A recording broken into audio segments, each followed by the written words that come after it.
go through the rainbow shader. Show that to you here. I have the rainbow shader.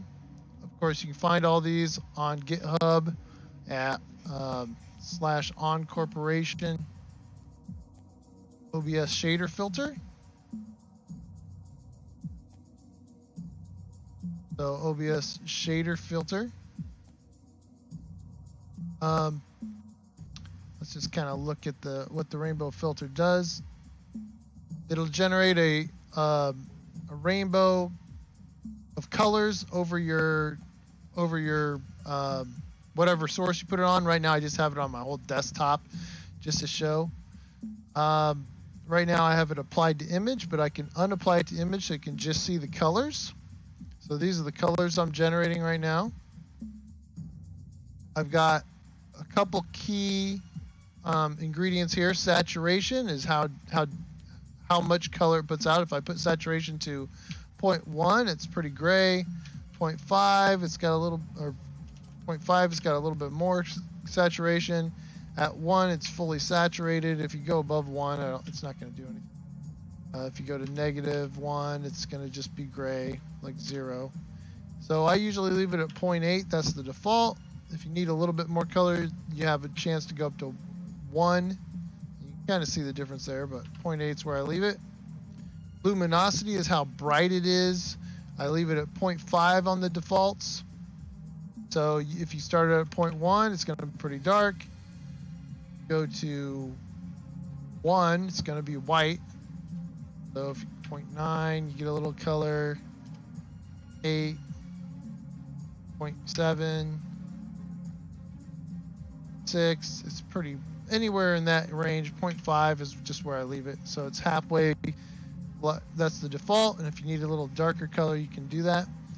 Spread is how much distance is in between each color that's generated. So put spread of 0.1, basically have lines right next to each other. If I put spread at 1, okay, so they're further apart. You can kind of see that pretty easily. For the whole desktop, I put a spread of 2. Speed is how quickly it's animated. Right now it's at 0.25. At 1, it's much faster. I'm just going to leave it at 0.25 for now, just for this. Alpha right now is 0.25. The alpha is how much it's applied to the background. So right now, if I change it from 0.25 to 1, it's not going to make any difference because I'm applying it to the whole background anyway, using the different.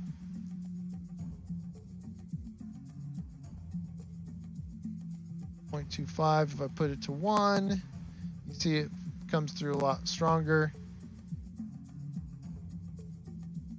So that was alpha. I'm going to put it to 0.5 again. You have vertical versus, right now it's on a vertical. I can take that off, take off both these checkboxes, and it goes horizontal.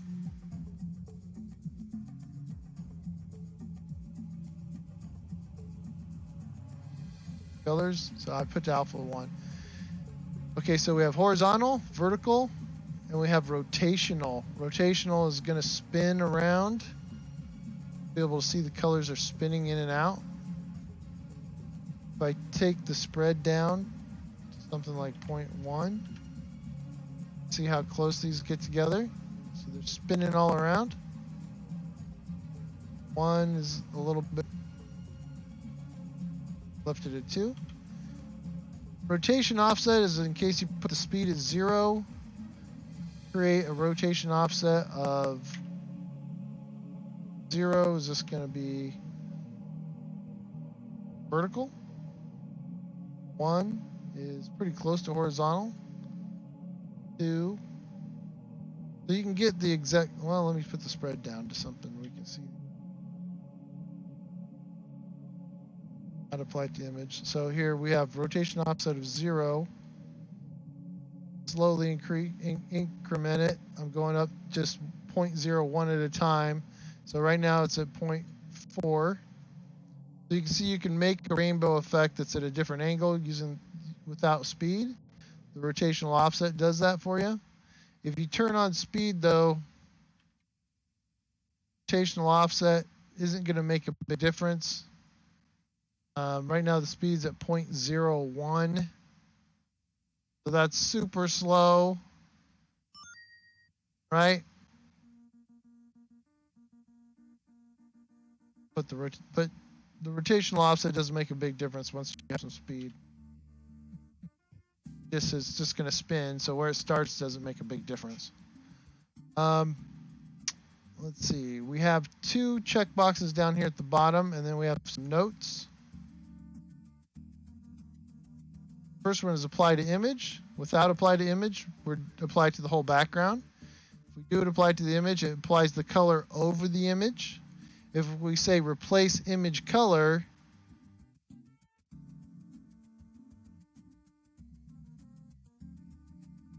it is literally replacing the colors in the below image. So you have to work on that with caution. But right, I want to turn it spread. So this is in case you have an object and you want the object to have rainbow coloring. Like if you had a car and you wanted it to look like it's painted like a rainbow, or you wanted it to look like it's shimmering like across a rainbow, you would use the replace image color. And big difference. Here it's literally replacing the colors, opposed to just being a color overlay. Hey Sublime, how you doing? Oh, you know what? I haven't turned on my Labs chat bot. That stuff. Let me turn that on.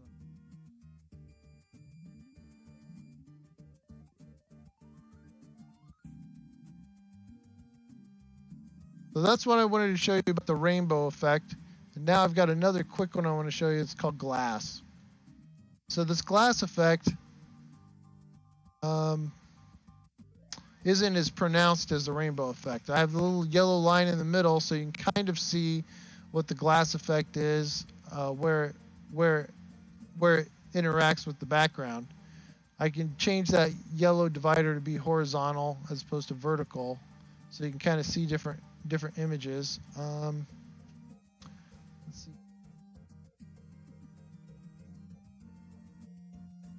Chatbot.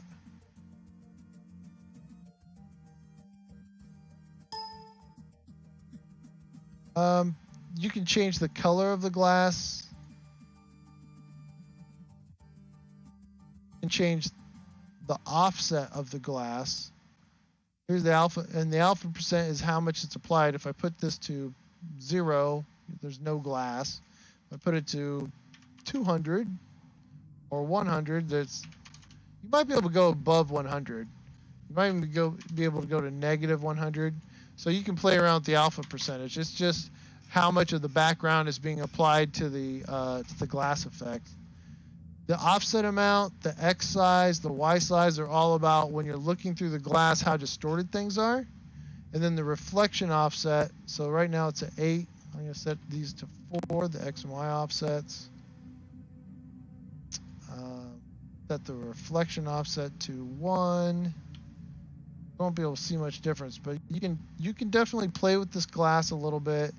Combining this with something that makes it look a little dirty might be nice, but effectively that's all it is. It just applies a little window to wherever you want to apply it. Put it on half the screen. The border offset determines how much of the screen is shown. Right now it's 0.5. Here's 0.75. You know, if you put it over 1.1, I think it is, then it shows the whole screen as glass, which is usually where you're probably going to use it. Everything else is for testing.